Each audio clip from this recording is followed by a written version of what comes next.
Pai Santo, no nome de Jesus, oramos ao Senhor, pedindo ao Senhor que esclareça o nosso entendimento nesta manhã. No nome de Jesus Cristo, te adoramos nesta manhã, já oramos um período, e agora, ó Deus, há 3h30 meditando também na Tua Palavra, queremos que o Senhor fale conosco, no nome de Jesus. Amém. Bom dia você que me assiste, Deus abençoe você no nome de Jesus. Vamos ler a Palavra de Deus que está em Atos capítulo 19, versículo 23 e o 25 a 28, né? Lemos, então assim, por esse tempo houve um não pequeno alvoroço acerca do caminho, ou por esse tempo houve um grande alvoroço contra o caminho, que é o Evangelho.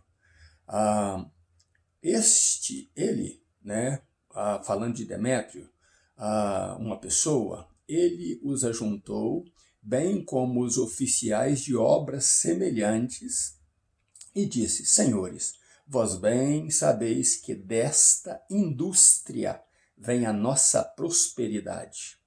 E bem vedes e ouvis que não só em Éfeso, mas até quase em toda a Ásia, este Paulo tem convencido e afastado uma grande multidão, dizendo que, preste atenção nisso, não são deuses os que se fazem com as mãos. Essa era a acusação de Demétrio contra Paulo. Não somente há perigo de que a nossa profissão caia em descrédito, mas também de que o próprio templo da grande deusa Diana seja estimado em nada, vindo a ser destruída a majestade daquela que toda a Ásia e o mundo inteiro venera. Versículo 28. Ouvindo isto, encheram-se de ira e clamaram: grande é a Diana dos Efésios. Lemos a palavra de Deus e temos um título segundo este assunto. Temos dois títulos, mas eu baseei mais no título primeiro, que diz assim: capazes de matar pelo sucesso, pela riqueza e pelo prazer. Então vamos colocar o título para ficar mais curto: capazes de matar pelo sucesso, riqueza e prazer. Nós vemos então que Paulo estava ali com a sua escola, já falamos isso antes, ensinando, né, preparando obreiros para pregar o evangelho. Tão somente era importante para eles pregar o evangelho do nosso Senhor Jesus Cristo, mudando, né, transformando vidas e convertendo as pessoas. Atrás, nesta imagem que você vê, é o templo reconstruído de Diana dos Efésios. Este templo foi construído no século IV a.C., outro templo. Então, um senhor chamado, e foi a 7ª maravilha do mundo. Os admiradores e reis iam ali oferecer sacrifício, oferecer ofertas, ouro, né? Porque era um templo maravilhoso. Então, Heróstrato, para se tornar famoso, destruiu, incendiou aquele primeiro templo. E em desculpa, porque a deusa Artemis, né, um outro demônio que eles fizeram semelhante a Deus, né, como se fosse Deus, e fez em forma de imagem de uma mulher, ela então não pôde proteger o templo, e a desculpa deles era o seguinte: ela estava ocupada com o nascimento de Alexandre, estava lá para fazer o parto do nascimento de Alexandre, que foi o Alexandre o Grande. Então, Heróstrato incendiou o primeiro templo, mas logo em seguida levantou-se o desejo de construir este que está atrás aí, em imagem. Construíram, né, em cima de 127 pilastras, né, colunas, né, e muitas delas bem elaboradas, bem formatadas, né, aproximadamente 27 delas eram assim. 26 delas eram assim, 127 colunas, então sustentam este templo aí que foi venerado. Então este Demétrio, que até o nome dele também é maldito, é um nome que significa consagrado ao Deus da terra, não é ao Deus do universo, é ao Deus do céu, é ao Deus da terra, Deméter. Então, esse era um construtor, era um mercenário, e ele então cria um motim tão forte, dizendo que Paulo estava destruindo o comércio deles, que eles poderiam se empobrecer, que ele, pregando o evangelho, ele já estava convencendo a muitos do cristianismo, do poder do evangelho. E isso poderia trazer uma grande perda para eles, poderiam se empobrecer, os fabricadores de ídolos. E o que aconteceu com eles? Ele então disse assim, e também, além da gente empobrecer, nós perdemos o nosso negócio, a deusa Diana pode perder o seu templo e perder o seu nome, que deve ser venerado aqui em Éfeso e no mundo inteiro. É engraçado que essa deusa Diana, ela era uma romanização, presta atenção nessa palavra, romanização, vem de Roma, né? E é muito importante você entender isso. A romanização de Artemis. Então ela se tornou Diana porque a romanização fez com que ela fosse a sucessora, ou a mesma Artemis, mas agora era Diana, né? E Diana significa, do grego, aquela que ilumina, aquela que traz luz, dá um parecer bem chegado a Lúcifer, né? Ao Satanás maioral, aquele que tenta brilhar como luz, mas ele é trevas. Então o que acontece? Ela então, né, se tornou a deusa ali para principalmente os idólatras, fabricadores de ídolos. E Demétrio traz aí a visão de que mesmo eles fazendo estes ídolos, que eles são realmente deuses. O que Roma faz com os homens que fazem alguma coisa, ou talvez não fazem nada, mas parece que faz alguma coisa?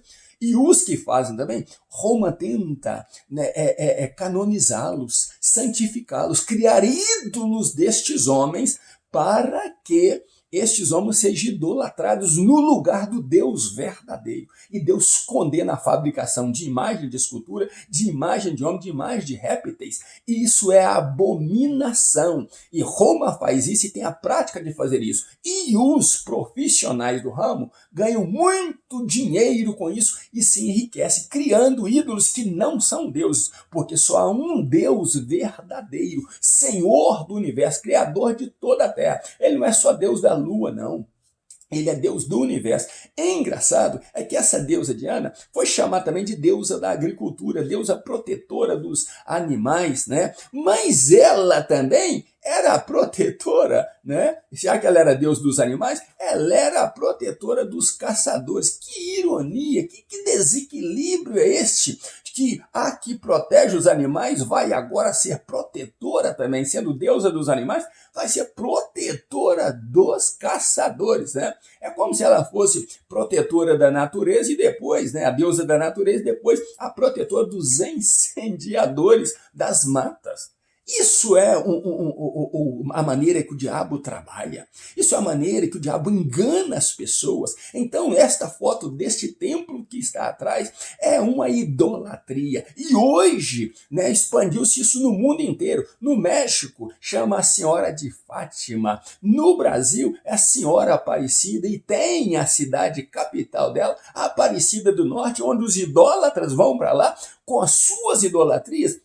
A Aparecida do Norte, a Senhora Aparecida é uma substituição da deusa Diana. E as pessoas vão idolatrando, idolatrando, idolatrando. E se você fala com eles que idolatria é pecado, está na Bíblia, porque eles não leem a Bíblia. Eles não buscam conhecer a palavra de Deus. O que Roma faz para eles e fala é o que interessa. Então eles seguem o caminho pervertendo a si mesmo e caminhando para o fogo do inferno sem sequer buscar conhecer o que está inserido, o que está contido, que é a palavra de Deus.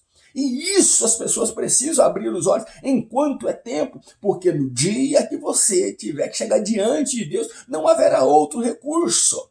E Paulo quis se apresentar a esse tumulto, a esses irados aí que aclamavam que Diana era a deusa dos Efésios, que Diana era grande.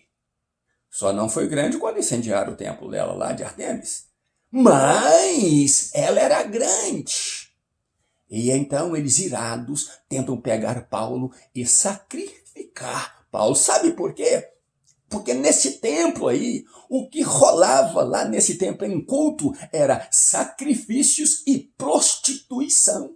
Porque ela era chamada também de deusa da fertilidade. Então as pessoas tinham que prostituir o máximo, que transar sexualmente o máximo, que se relacionar sexualmente o máximo, porque ela que dava fertilidade. Que ensinamento diabólico, que culto diabólico é este? Das pessoas se prostituírem ali. E eles queriam pegar a Paulo, então, e marcharam para lá, para o teatro lá, para pegar a Paulo e sacrificar a Paulo. Mas alguém se levantou e falou, olha, vocês estão cometendo um crime e foram levados a este motim por Demétrio. E vocês não podem fazer isso, porque estes homens não estão falando mal disso ou daquilo. Vocês sabem que a Diana, ela é mencionada entre vocês. Mas vocês têm que saber que vocês é que estão cometendo um crime. E vocês não podem fazer isso porque vocês podem ir para o tribunal. Acalmem-se. E se vocês têm, se Demétrio tem alguma coisa pessoal, jurídica contra Paulo, ou contra esse, que ele vá aos tribunais, porque existem tribunais para isso. E então eles se acalmaram. Paulo então aparece, anima os discípulos e Paulo resolve então voltar à Macedônia. Essa faz parte da sua terceira viagem missionária. E o que acontece?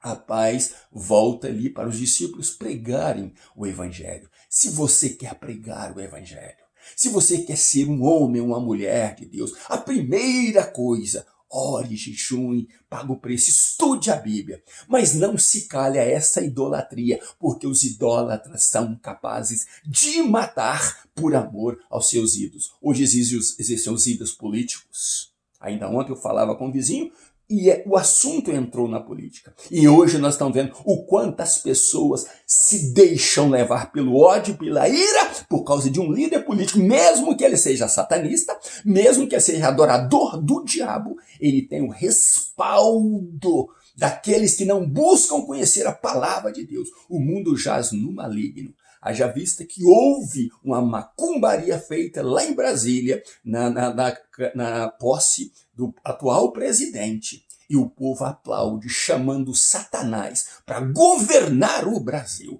O Senhor das trevas para governar o Brasil. E as pessoas aplaudem. Eu não me meto em política, mas todos aqueles que são satanistas ou inimigos de Deus, eles são meus inimigos, são contrários a mim, porque eu prego a palavra de Deus. Eu me envolvo na palavra de Deus. Eu não acho que este ou aquele está certo ou errado. Mas eu acho que aquele que invoca o diabo, este não tem meu respaldo, não tem minha consideração e nem tem meu apoio, porque o meu negócio se trata da palavra de Deus. O meu assunto é Deus, é a libertação do homem, é a conversão do homem, é que o homem deixa o amor de Deus operar na vida dele e clame a Deus, não irado, mas clame a Deus com amor no coração, para que Deus salve a nossa nação, salve a nossa pátria, salve o nosso estado, salve a nossa cidade, salve a nossa família e nos mantenha de pé na presença dele, no nome de Jesus. Eu quero que você preste atenção nisso, que você ame ao Senhor Jesus sobre todas as coisas, e não um candidato político, ou um artista, um ator, um jogador de futebol, e faça destes o teu ídolo. Eu quero que você ame a Jesus e aprenda que é Jesus que morreu por você na cruz do Calvário, que estes homens nem sequer se lembram que você existe. O que eles querem é sucesso, riqueza e prazer. São mercenários do prazer, da riqueza e do sucesso. E se você não abrir os olhos, você vai para o inferno junto com eles por defendê-los. Você precisa deixar Deus operar no teu coração, na tua vida e na tua mente, e dizer: eu não vou aclamar a nenhum ídolo, a nenhuma santa, a nenhum santo. O que eu vou buscar é o Deus dos deuses, o Senhor dos senhores, ao único e poderoso Deus verdadeiro. A ele seja a honra e a glória. E abra o teu olho, porque estes mercenários idólatras são capazes de matar pelo sucesso, riqueza e prazer. Mas se você tiver Jesus, Deus, como defendeu Paulo dessas e de muitas outras, ele defenderá você. Ele é o teu Deus, o teu guardador e o teu galardoador. No nome de Jesus. ainda nos meus pijamas, buscando a Deus. Um grande abraço meu. Pastor Riva Martins. Deus abençoe você e família. Em nome de Jesus.